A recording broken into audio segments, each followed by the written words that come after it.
There's a thief in your house tonight. Not one that breaks through your windows or kicks down your doors, but one that creeps through the screens of your devices and the corridors of your mind. The name of this thief is impulse, and it's stealing not just your money, but your future. When I tell you that the average American makes 12 impulse purchases every month, spending over $5,000 annually on things they never needed and rarely use, I'm not just giving you statistics.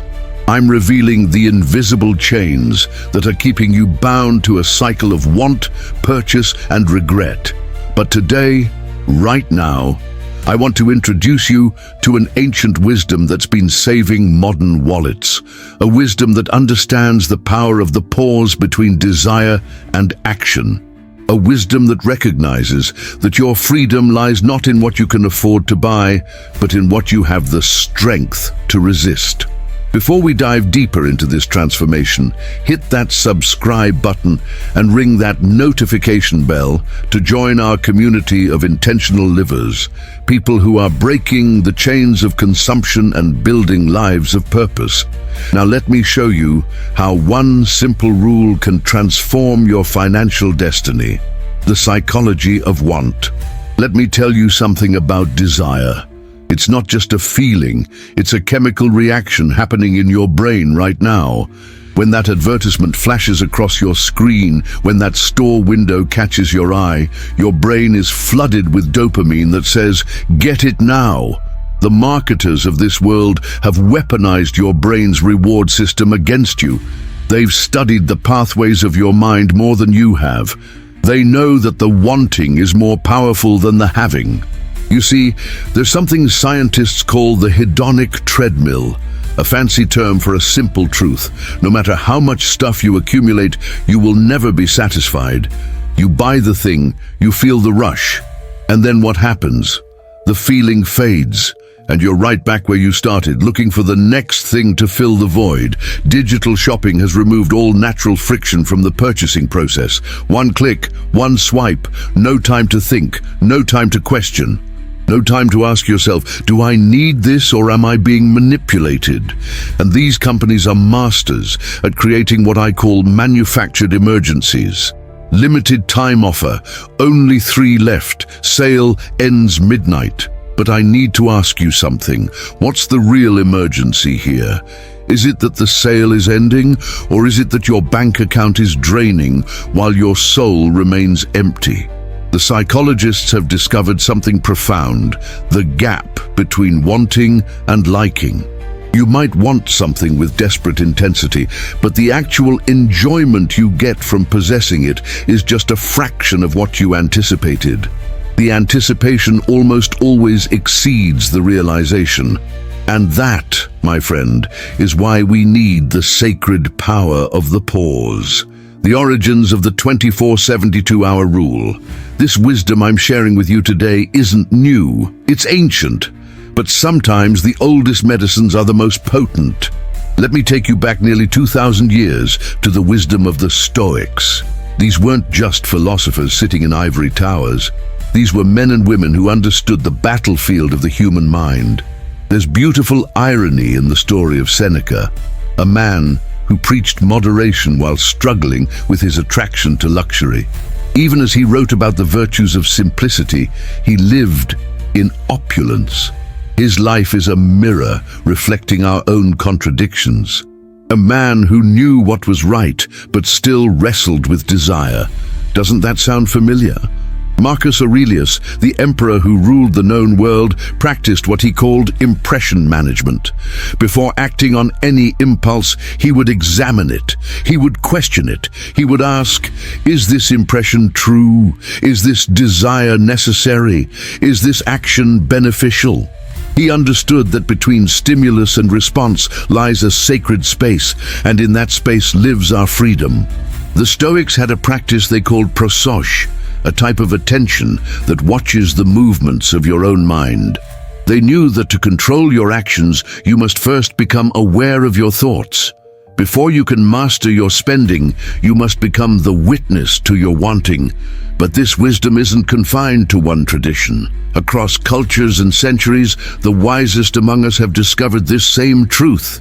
The Japanese concept of ma, the meaningful space between actions, teaches us that what happens in the pause is just as important as what happens in the action. What these ancient teachers understood, what we've forgotten in our age of instant gratification, is that wisdom grows in the waiting, clarity comes in the stillness, power is found in the pause, the neuroscience of pausing. Now let's talk about what happens in your brain when you introduce this holy pause between desire and action.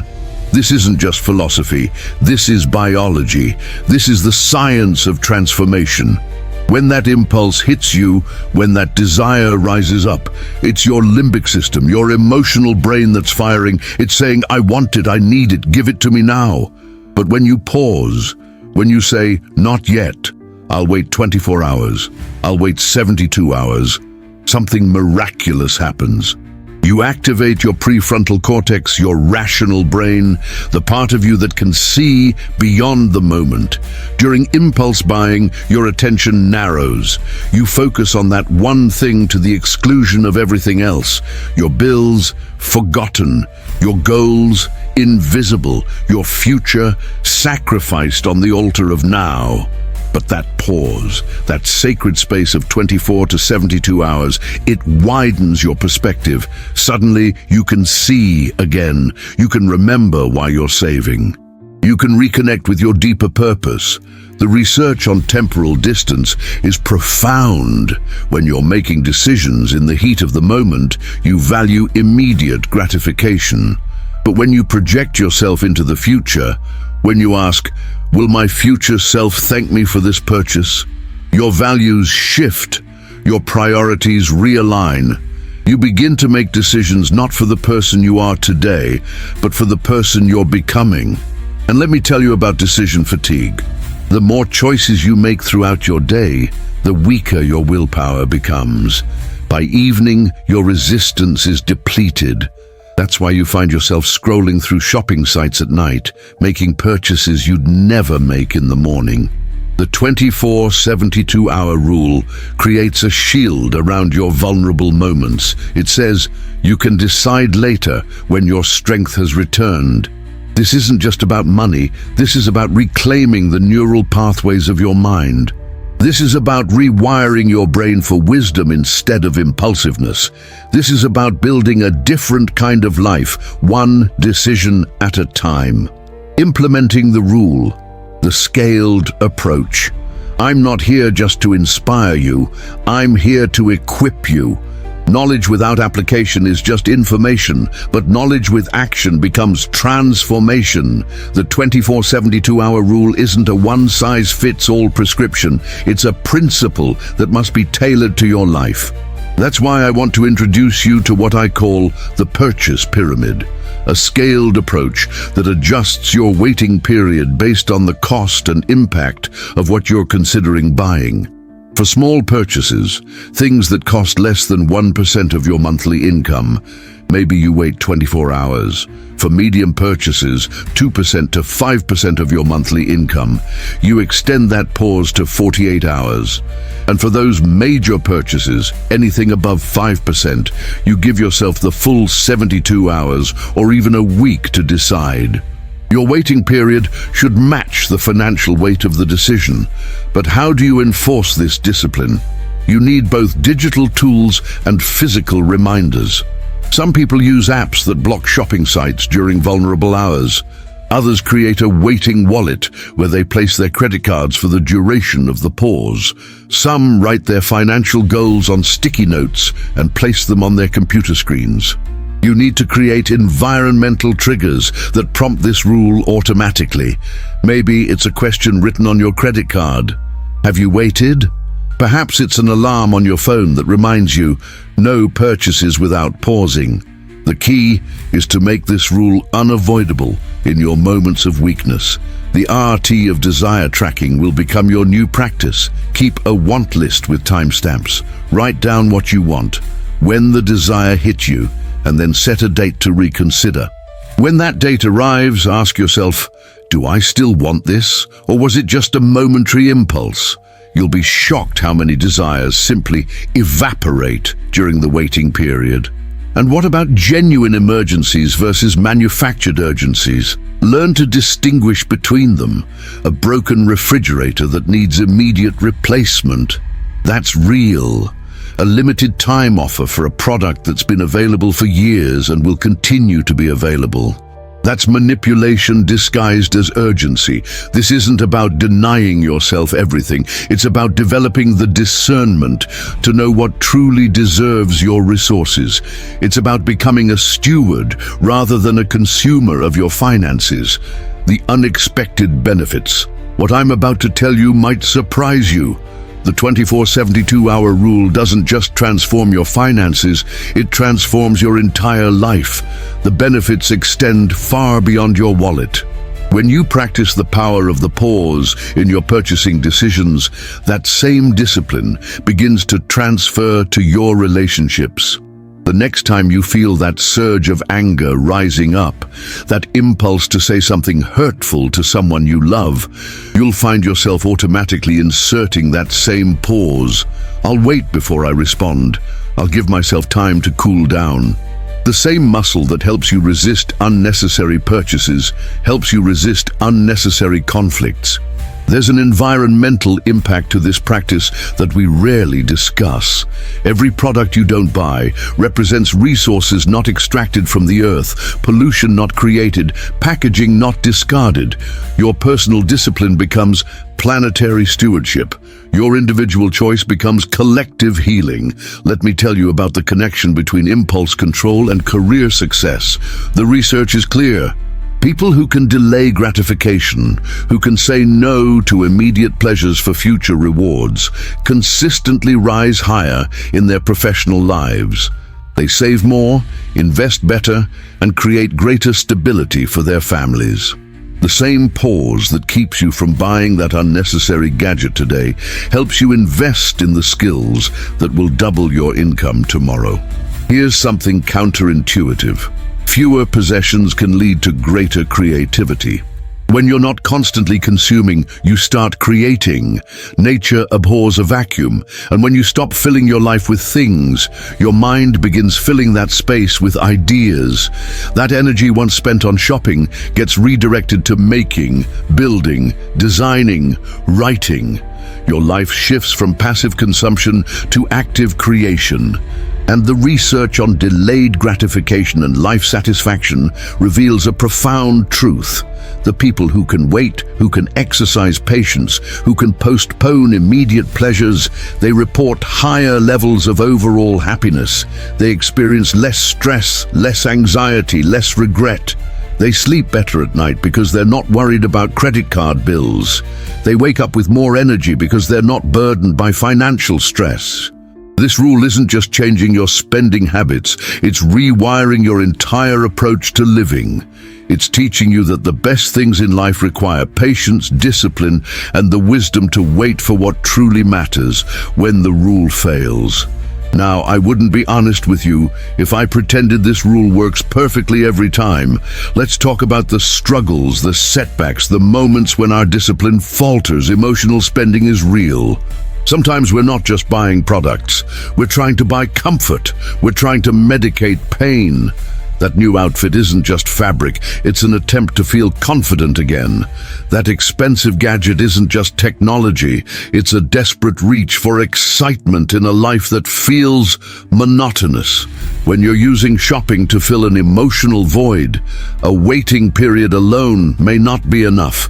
You need to address the root cause of your pain.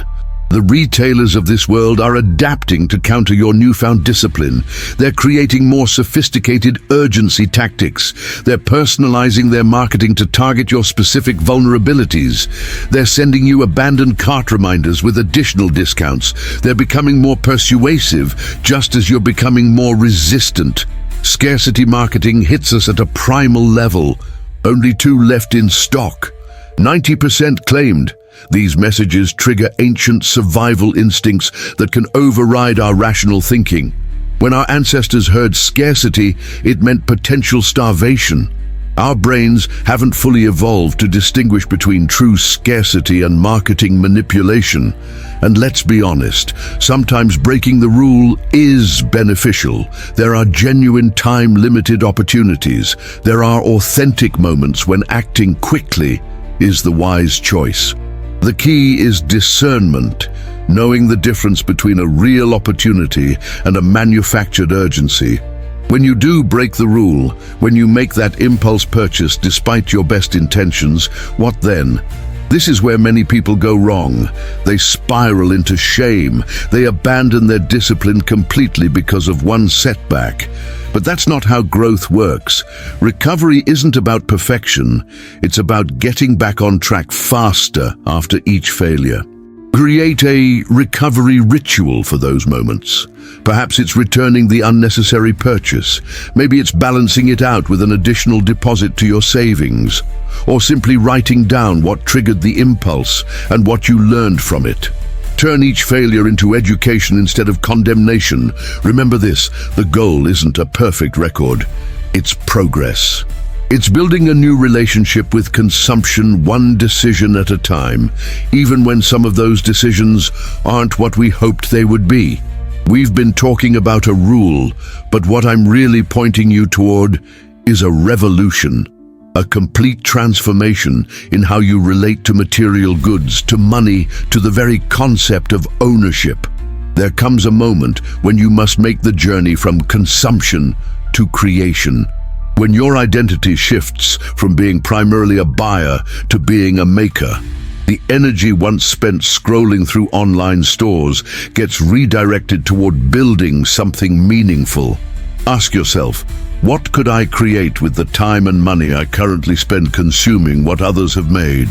That question alone can redirect the entire course of your life. I want to introduce you to a practice called prescribed discomfort, intentionally embracing small inconveniences to reset your baseline satisfaction. Maybe it's fasting from purchases for 30 days. Perhaps it's living with 1/3 fewer clothes than you currently own. It might be delaying an upgrade to a perfectly functional device.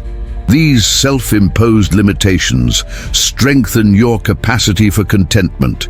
They teach you that you need far less than you think to be happy. It's time to conduct what I call a life audit, a fearless examination of how your spending aligns with your deepest values. Pull out your bank statements from the last 3 months. Look at every transaction and ask, does this purchase reflect what I claim is important to me? For many, this exercise reveals a painful contradiction between what we say matters and where our money actually goes. The concept of enoughness is something our culture has forgotten. We've been conditioned to believe that more is always better, that growth must be constant, that accumulation is the path to fulfillment. But there's a sacred threshold of sufficiency that once crossed brings liberation. Knowing your personal enough sets you free from the endless pursuit of more. And here's the most beautiful paradox. The less you want, the more grateful you become for what you already have. As your desires decrease, your appreciation increases. The person constantly seeking the next purchase can never fully enjoy what they already possess. But when you break that cycle, when you step off the treadmill of constant wanting, you discover the riches that have been sitting in your life all along, waiting for you to notice them. This journey isn't just about saving money, it's about saving your life from the distraction of endless wanting. It's about redirecting your finite energy toward what truly matters. It's about building a relationship with material goods that serves your deeper purpose, rather than distracting from it. The 24/72-hour rule is just the beginning, the first step on a path toward a life of intention, purpose, and true abundance. The information I've shared with you today isn't just meant to be heard, it's meant to be lived.